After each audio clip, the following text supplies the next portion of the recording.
What's good, YouTube? It's Rico the Fox Kid here. It's been a week or two since my last video. This is just because I've been just busy moving back into college for my second year and just haven't had a lot of time to work on my videos. And I've also been just doing a lot of theory testing with the format. And I wanted to see how YCS Toronto turned out, so it's like the only thing I was able to throw out was that Teledad video that I posted. And yeah, so now that Toronto has happened and I have an idea of how the meta looks, I can now have a profile of what I think is probably going to be my main deck for the format, and that is Dragon Ruler. Yeah, I was actually testing this before the TCG list even came out, so under the OCG list, and then when the TCG list came out, I actually borrowed the cards from my team, and I really like the way it works. It is very powerful, has a lot of options, and it takes a lot of skill, because I have lost many games just on one misplay, so the deck does take a lot of skill. And yeah, so pretty much this is what I've been working on, and I think it could work really well. So let's get into it. So for the monsters, we got 3 Blaster. Come on. 3 Redux, 3 Tempest, and 3 Tidal. Those are obvious. They're the Dragon Rulers. And then for other monsters, we've got 2 Card Trooper, 1 Dandelion, 2 Debris Dragon, 1 Dragoonity Brand stock. Most people would go for Corseska simply because it's got 200 more attack. So, like, that could be helpful in some situations. It doesn't really matter in the long run which one you use. I'm using branded stock for a specific reason that I'll explain in a minute. I do have both, but yeah, I'm using branded stock for a reason.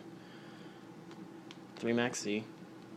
Contrary to what I initially predicted, Max C is the main hand trap of this format, just because the 2 best decks are Dragon Ruler and Mermail, and both get, like, really hurt by Max C.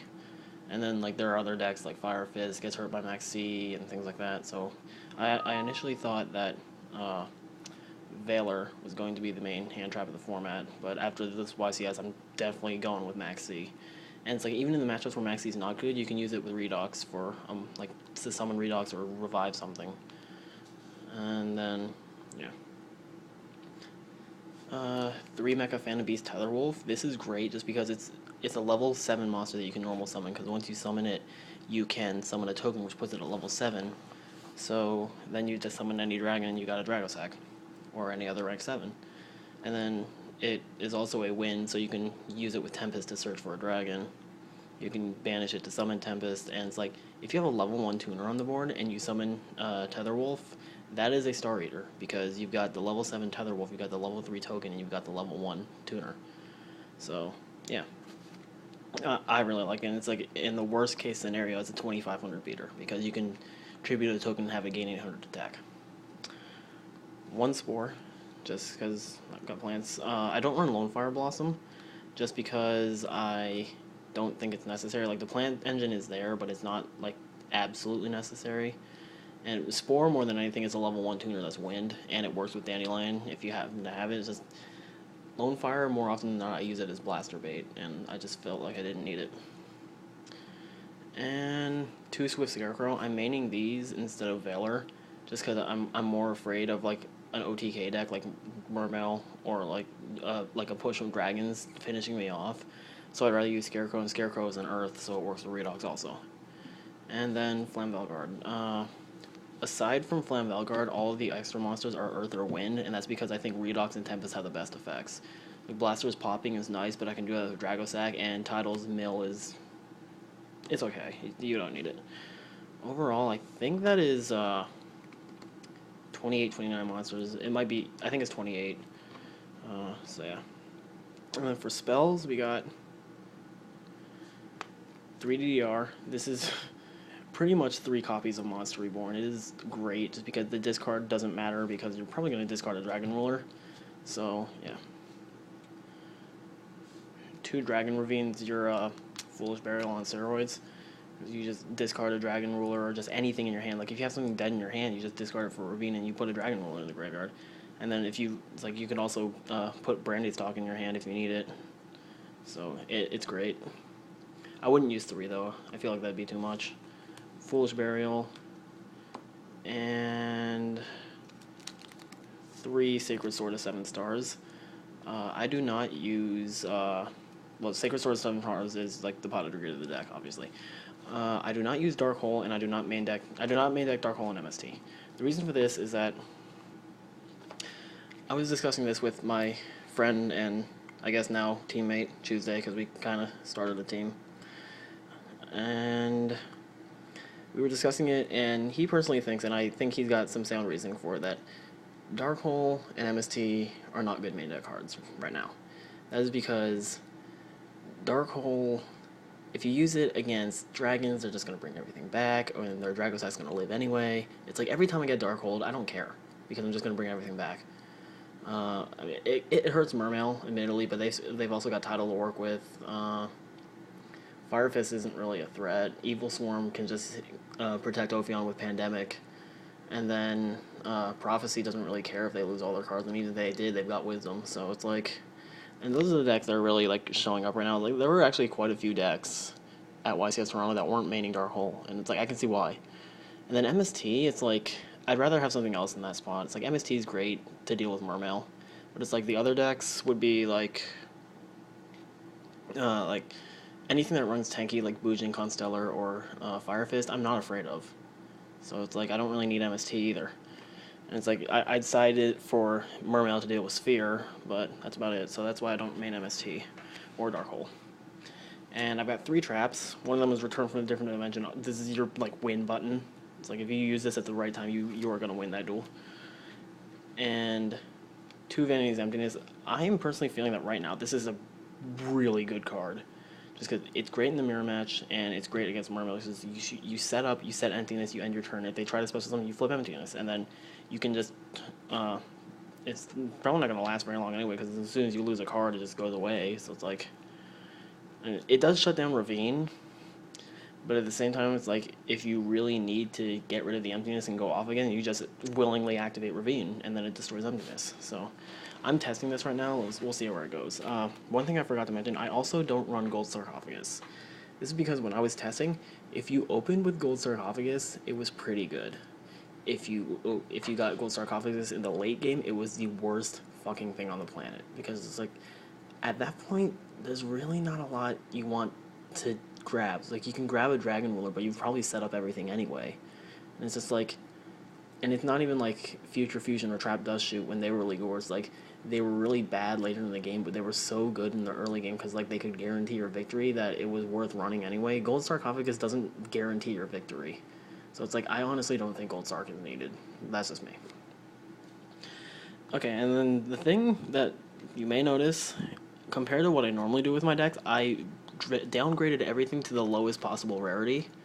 It's like the only foil cards are Flamvel Guard, which is going to be a common in the Blue Eyes structure deck, and then Maxi and Sacred Sword, which have to be super rare, because that's like, Maxi only comes in Super and Secret, and Sacred Sword is only Super.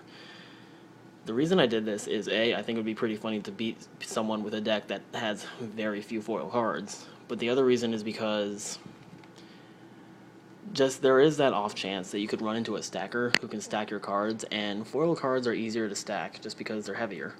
So it's like, I don't want to get stacked and have like a bunch of foil cards at the top when all the dragon rulers are rare. And it's like I could run secret titles and blasters, but those are the 2 lesser dragons. I'd rather see Redux and Tempest. So it's like the best way to combat this is to make the entire deck as non-foil as possible, or as foil as possible, which is impossible. I'm saying possible too much. It's not possible to make the deck super foiled until all the tins come out, and that's not until November, and I have a regional at the end of October, so that doesn't help me. So I figured, well, why not just downgrade everything to the lowest rarity, because I had common Card Troopers, I had common Dandelion, and then that's why I picked Brandy Stock over Corseska, is because Brandy Stock comes in a common card, and then Corseska, outside of the super rare, the only other option is Dual Terminal, which is like a $5 card. I'm not spending $5 on a Corseska. So it's just a sound thing. It's a nice way to deal with stackers in case I run into any, and it's pretty funny. Also, it's like I just beat you with a deck of common cards. So yeah, that's why I do that. When the tins come out, I'm probably going to max rarity of it, just because at that point all the dragon rules are going to be secret rare. I already have secret titles, they're just in my Mermail deck. And yeah, so that's the main deck. Let's get into the extra deck. There are 5 Xyz monsters, and they're all rank 7. They are 2 Dragosack, still the best rank 7 to use, probably, in my opinion. This is the most consistent. 1 Big Eye, I would be running 2, it's just I only have 1 on me right now. When I go to the regional, I'm going to meet up with my team back home again, and they have a second Big Eye that I'm going to be able to use. So yeah. 1 Master of Blades, he's great in the mirror match because he runs over Dragosack and Big Eye, and he also stops them from activating their effects to destroy them. And then Gaia Dragon, this is good if there's a token and you can make a push for game. I really like Gaia Dragon, just he's situational, but he really helps sometimes. And then for the synchros, we got Star Eater, just because a Debris Dragon and a Dragon Ruler equals a Star Eater, or like a Mecha Phantom Beast token, a level 1 tuner, a Dragon Ruler is a Star Eater. Shooting Star Dragon, just because like it's pretty easy to make Formula Synchron and Stardust with all with Dandelion going on, and it's just nice to have the option. Colossal Fighter, I'm honestly probably going to drop this for the second Big Eye, just because there aren't a lot of situations where I want to use them. Crimson Blader is the win button against Mermail and Dragon Rulers. Scrap Dragon is just a good card. Stardust, I think, is really important now, just because like there's a lot of things that can screw you up, just with a slower format. Not as much as I thought it would be. Like, I thought there was going to be a lot more back row than there proved to be this weekend, but it still helps, and it's also the only way to make Shooting Star. Black Rose is great just because, like, if your opponent sets a huge back row, it's because they're not afraid of Heavy Storm anymore. You can just make Black Rose and then nuke the board. They lose all their resources, and then even if Black Rose gets negated or you choose not to use its effect, it's a level 7 and a dragon, so it fits perfectly with the theme of the deck. Iron Chain Dragon, this is just to go with Debris Dragon and Max C. I would use Orient Dragon, it's just I think I traded mine and the card's expensive, so Iron Chain works. And Formula Synchron. So yeah. And then for side deck, I actually worked on this one for a while, and I think I ended up getting one that was pretty good. And this was with input of Tuesday, my friend / teammate. 2 Vanity Scene. I got this idea from Siraj Sabarian, who ran 2 in his side for Mermail. And mainly I would use it in the mirror match, because like if you summon a dragon and you tribute it for Vanity's Fiend, you just sit there and you kind of just won. Because like how is your opponent going to get rid of that outside of like Blaster Flying Guard? Or if they're running Lone Fire, that works too. It's just Vanity's Fiend is a bitch for the mirror match to get over. And it's like, it shuts you down too, but you've got the 2400 beater and your opponent doesn't, so yeah. I mean, you could use it in Mermail, but it gets popped by infantry, so I don't know how well it would work. I guess it's worth a shot. Kaiku, this is mainly, I like this still because it's for the mirror match, and it's for Prophecy, because in the mirror match it shuts your opponent down, but it doesn't shut you down, and then Prophecy, it just stops Fate from working, and Fate's probably the biggest threat to us that Prophecy has. 2 Tsukuyomi, this is for the Evil Swarm matchup. I was debating between this, Neospacian Grand Mole, Book of Moon, and like Raiko with Charge of the Light Brigade. I ended up going with Tsukuyomi because he's the most flexible, because he's activated on normal summon, and he dodges bottomless, and yet Tsukuyomi is a guy, if you know the Japanese folklore. So he dodges bottomless. He can only really be stopped by warning, and it's just like you summon him, you flip Ophion face down, and you go off. And it's just like Grand Mole, you'd have to attack. DD Warrior Lady, you'd have to attack, because that was another thing I thought of. Raiko, you'd have to wait for the attack. It's just like, and then Book of Moon, it doesn't work against Pandemic, so it's like I like Tsukuyomi for the Evil Swarm matchup. And then for decks that still do like heavy like spam but also can't recover from it, like the biggest thing I can think of is Mermail. I also run Dark Hole and Lightning Vortex. Yeah, it's just Mermail is the one deck I can think of where they can commit a lot to the board, but then if they lose it all, it's kind of hard to get it back. So for these, I would use Dark Hole and Lightning Vortex. And Lightning Vortex is effectively Regeki for us, just because you just discard a Dragon Ruler. I'm only using 2 MST just because I don't think 3 is needed, but MST is MST. And then, come on. Royal Decree is for back row heavy decks, so yeah. back row heavy decks like Evil Swarm and all that. And then 2 Skill Drain. I like this over Valor just because it can shut down more. Like, this also works against Evil Swarm. And it's like, you could think it's like, yeah, there's a lot of MST bait, but because there's so much, your opponent has to decide what they're going to hit. Because, like, even in the main deck, there's DDR and Ravines. Like, if your opponent hits DDR, then they have to worry about Ravine, or if they hit Ravine, they have to worry about DDR, and this whole time they're also ignoring Return from the Different Dimension. So it's like, your opponent really needs to think about what they're hitting. And then, it's like, so Skill Drain and Royal Decree are just added to that list in games 2 and 3. And the last card was another one I got from Siraj Sabir, and it was like, the more we thought about it, the more it was like, this is great. And that's the Transmigration Prophecy. It's just like, if you're in the mirror match, you use it and you put, like, you wait for them to banish for a Dragon Ruler, then you put that Dragon Ruler and something else back into the deck. And then against Mermail, it's like they drop the Atlanteans for Megalor, you put them back in the deck. And it's just, it's great. So it's like, if they target something in graveyard, you use the Transmigration Prophecy and you put it back. So it's wonderful. So yeah. I was considering Crevice into the Different Dimension just because Siraj said that he was running 2 Transmigration and it got past the judges without anybody realizing that the card is limited. And I was like, well, Crevice also hits 2 cards in the graveyard, but then I realized that they had to be the same attribute. So, like, that works against Mermail, but doesn't really do anything against Dragon Ruler because they run 4 different attributes. So, I just decided to not do that. I was using Debunk and DD Crow, and I just decided they weren't necessary. So, yeah. Overall, I really like how this is going. It's also always subject to change depending on how future YCS has happened between now and the regional at the end of October. So yeah, thanks for watching. My next deck profile will probably be in a few days or so, and that will be Mermail.